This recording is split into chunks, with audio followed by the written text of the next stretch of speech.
We will. I will now explain rent versus buying का जो eternal question है property का। ये बहुत लोगों को कंफ्यूज करता है। बहुत लोग जब इसमें कैलकुलेशन करते हैं, ज्यादातर इसमें कैलकुलेशन हमेशा इन फेवर ऑफ रेंटिंग होती है, हमेशा। I have seen so many videos, ठीक है। एंड और बाइंग के लिए उसको दो रीजन बता देते हैं और वो उस पर छोड़ देते हैं, हमेशा बेवकूफ बनाते हैं। आज तक किसी ने क्लैरिटी नहीं दी। I want to tell first, I am a equity guy, I am not a real estate guy, but I have discovered so many elements. So जब भी आप रेंट का सेंस बोलते हो तो you are attracting people to financial products which are your stocks, mutual fund, insurance and all this stuff, ठीक है। Basically इसीलिए आप कर रहे हो, ठीक है। और आप यहां से दूर ले जा रहे हो, बेसिक ये। तो अगर मैं इसको अब होलिस्टिक बताऊंगा तो इसका क्या मतलब है कि मैं ये बोलने वाला हूं कि नहीं रेंट बकवास है, बाय बढ़िया है, कि मेरे को रियल एस्टेट बेचना है या रियल एस्टेट का मैं चढ़ावा। No no, I am going to give you holistic picture. That's why I am never very happy doing versus, because I am a Haryana का गाय। मुझे हलवा भी खाना है, मुझे खीर भी खानी है। मैं ये नहीं, हमारे यहाँ क्वेश्चन पूछा जाता है ना कि भाई ताऊ हलवा खाओगा खीर खाएगा, तो answer is always given is तेरे धुरे एक का कटोरी है, do you have one katori only, don't you have two katoris, can't you give me kheer and halwa, why are you asking me? So when you have this, तो why can't why can't okay, some people are okay good, ठीक है। So I will now explain the whole thing। इसमें जो wrong assumptions लेते हैं लोग, सबसे पहले तो इंटरेस्ट रेट की लेते हैं। अभी 6.5 हो गए तो कैलकुलेशन 8 पे करेंगे, जब 8% इंटरेस्ट रेट था तब 9.5 पे। ये सबसे पहले यही चीटिंग है, क्योंकि हर थोड़ी थोड़ी चीटिंग करके ही अपना एंड प्रोडक्ट को, एग्जांपल्स को क्या होता है देखो, you would have seen mostly, मैं कोई स्लाइड्स नहीं दिखाता ना, मैं नंबर शेयर करता। उसका रीजन क्या है? पुराना ज्ञान इंडिया का ऐसे ही दिया जाता था, मैं दे रहा हूं, आप पेपर पेन लेके सुन रहे हो, अपना दिमाग लगा रहे हैं, because you are not lazy. If I start showing slides to you, तो अब लेजी हो जाओगे, सोचोगे नहीं, ठीक है। तो मैं चाह रहा हूं ऑडियंस का लेवल हाई रहे, जैसे पहले इंडिया में ज्ञान सिखाया जाता था, ठीक है। तो मैं आपको बताता हूं इसके बारे में गड़बड़ क्या करते हैं। पहले तो जो भी कैलकुलेशन है उसमें इंटरेस्ट रेट ही आउट करते हैं। They never tell you about income tax rebates. जो सेक्शन 24 में हमें 2 लाख रुपए का इंटरेस्ट पे मिलता है, जिसपे हमारे 60,000 और उस पे 3-4% का जो लगाया सेस, वो बच जाता है तकरीबन 5,500 रुपए। अगर हस्बैंड एंड वाइफ दोनों नौकरी करते हैं तो 11,000 रुपए का पर मंथ टैक्स बच जाता है। ये कोई कैलकुलेशन नहीं बताता, that is one. Interest rate हमेशा नीचे बताते। तीसरी, ये हमेशा अज्यूम करके रखते हैं कि इंसान हमेशा रेंट पे ही रहेगा। वो दूसरी, चौथी चीज जो गलत करते हैं, हमेशा ही गलत करते हैं, कैलकुलेशन पहले बता रहा हूं जो गलत करते हैं, ये सोचते हैं कि एक इंसान ने जो लोन ले लिया घर का, तो उसकी जो ईएमआई चुका रहा है, अगर मैं उसको नहीं खरीदवाऊंगा तो जितनी वो ईएमआई है वो एसआईपी में डालेगा। भाई ऐसे नहीं होता, इतना डिसिप्लिन नहीं है। आपने जब घर खरीद लिया तो कनपट्टी पे बंदूक लग गई, लोन लिया अब वो ईएमआई चुकानी है, कनपट्टी पे बंदूक है, देयर इज नो चॉइस।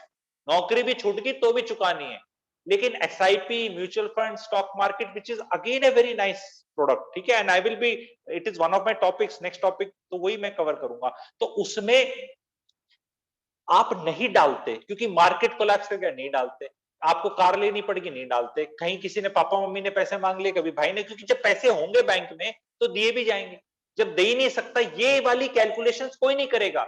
सबने एक थीटा लगा लिया कि जैसे मैं अगर आज 5 किलोमीटर भागा और मेरा वजन कम होता है उस भागने से, तो मैं रोज ही भागूंगा और इतने दिन भागने में मेरा इतना कम हो जाएगा। इतनी सिंपलिस्टिक कैलकुलेशन कर लेते हैं। ये कैलकुलेशन नहीं करते कभी मैं बीमार होऊंगा, कभी मैं दफ्तर के काम से थकाऊंगा, कभी बीवी मुझे सब्जी लेने के लिए भेज देगी, कभी मुझे बच्चों के पास जाना पड़ेगा। ये कैलकुलेशन नहीं कर रहे। सब कह रहे हैं कि भाई तू रोज ना डेडिकेटेड उठ के भागने जाएगा, तो it doesn't happen that way. कनपट्टी पे बंदूक कैसे लगाएंगे आप? वो सिर्फ लोन ले लिया और ईएमआई पे जाना है, तो उसमें वेल्थ क्रिएट हो रही है फॉर श्योर। कितनी होगी, कैसे होगी और कैसे बेवकूफ बनाया जाता है, मैं आगे भी बताता हूँ, ठीक है। दूसरी चीज, इसमें एक चीज बोलते हैं कि ये रेंटल यील्ड तो 3% लेके चलते हैं हमेशा। ओके, क्या ये सही है? सही है। अफोर्डेबल हाउसिंग में yes you get 6, 7, 8, 9%, small properties में you can get much more. लेकिन कैसे गलत है मैं आपको बताता हूँ एक्सट्रीम एग्जांपल से, तभी एक्सट्रीम एग्जांपल बताओ, उसको फिर आप समझ जाते हैं जल्दी। 1986 में डीडीए का फ्लैट लिया किसी ने 3 लाख रुपए का।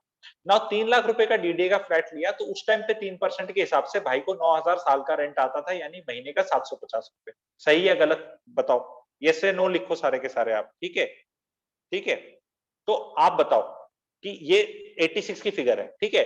अब भाई साहब आज के दिन उसका 36,000 आता है, तो 36,000 35,000 जो रेंट आ रहा है, it is equal to 4 lakh rupees.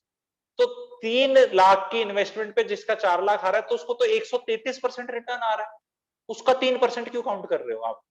उसने नहीं बेचा भाई ने, उसका फ्लैट 1,70,00,000 हिट किया, उसने तब भी नहीं बेचा और वो गिर के 1,30,00,000 हो गया, और वो काली पीली टैक्सी है जो मैं बोलता हूं, और खरीदना भी नहीं चाहिए। But see the wealth generated, और उसने रेंट फिर एसआईपी में डालना शुरू कर दिया। जब उसका उसने 3 लाख रुपए में 2 लाख का लोन लिया था, उसका चुक गया 1996 में लोन।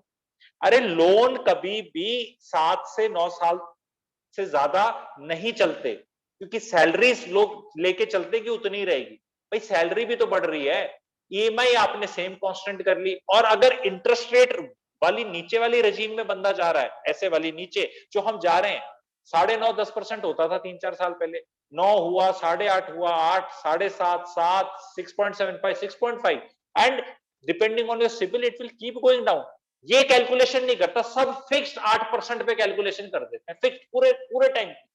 इनकम टैक्स रिबेट डाला नहीं, रेंट एडजस्ट नहीं किया, ठीक है।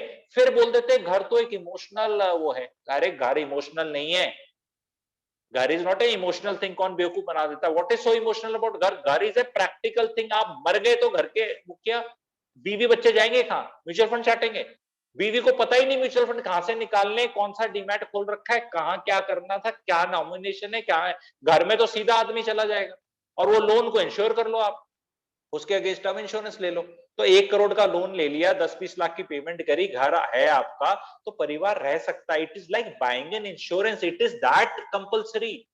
You cannot, do we do a calculation insurance versus mutual funds, कि मैंने 1 करोड़ की इंश्योरेंस कराई है, टर्म इंश्योरेंस, मेरे किसी का मान लो 20,000 रुपए प्रीमियम जाता है साल का, तो ये ना करते मैं इसको अगर स्टॉक्स में डालूं, तो मेरा ये ऐसे कैलकुलेशन करते हैं क्या?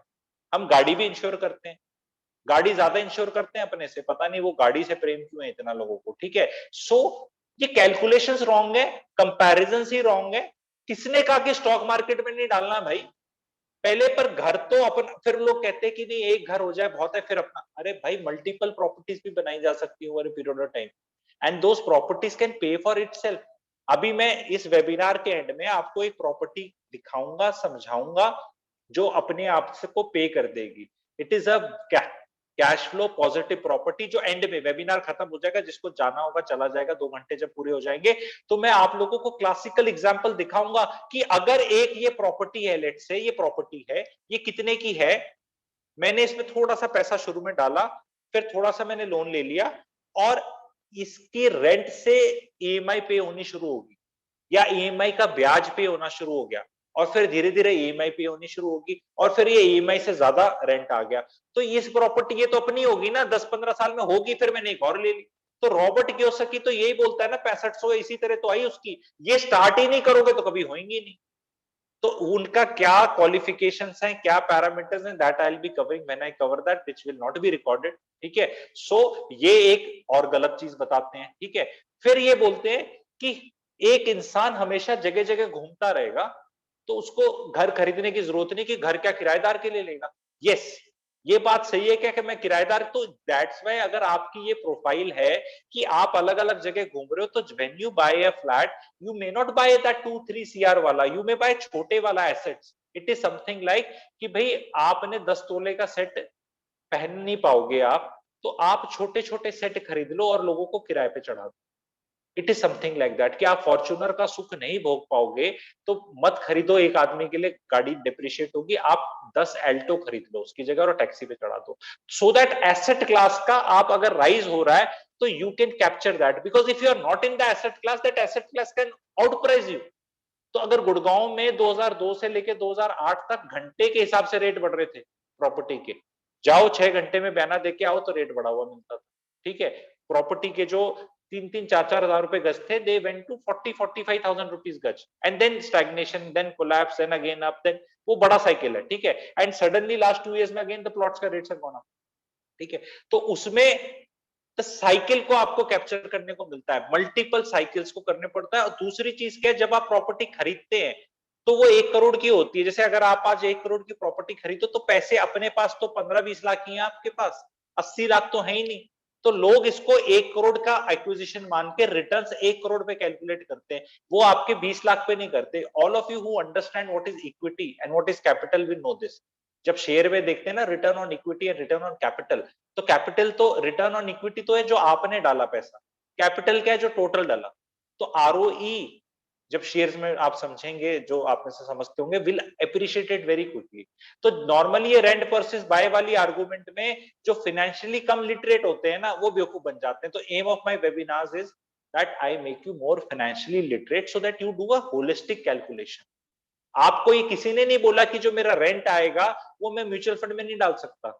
एंड देन यू सी कि मेरा आपको ये देखना है कि ये मैंने एक एसेट लिया, इस एसेट से जो पैसा आया वो मैंने इस एसेट में डाला, ये एसेट भी ग्रो कर रहा है, ये भी ग्रो कर रहा है। अगर ये कोलैप्स कर गया तो ये तो खड़ा ही है ना उतना। तो प्रिंसिपल तो यही है ना, ये तो नीचे नहीं जा रहा ना।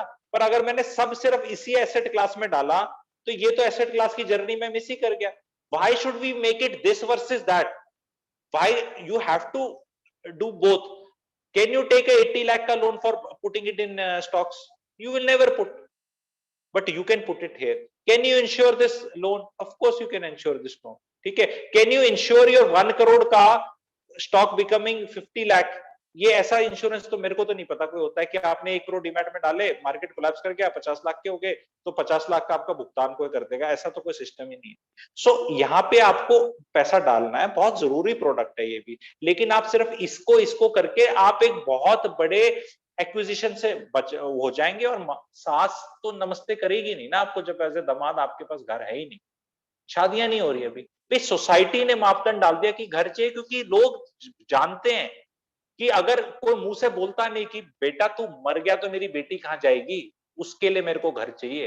तुम सारी स्टोरियां सुना दो उसको फाइनेंस की, वो नहीं मानती। और लड़कियों को यहाँ पे ना फियर होता है, ये गर्दन के पीछे फियर है औरतों का 1 लाख साल पुराना, क्योंकि उनको अपने बच्चों के लिए वो करना है। अब शेर भेड़िया तो आएगा नहीं, जो पुराने टाइम में फियर उसका होता था। ठीक है, ये चीज से समझ में आ जाए तो बताना। औरतों में फियर होता है, और फियर ठीक है उनका, क्योंकि कायनात उन्हीं वही बचाती है। जहां फियर नहीं होगा वहां खत्म हो जाएगा। जिस सोसाइटी में फियर नहीं होता, या जिस एनिमल किंगडम में फियर नहीं होता, तो सब मर ही जाएंगे।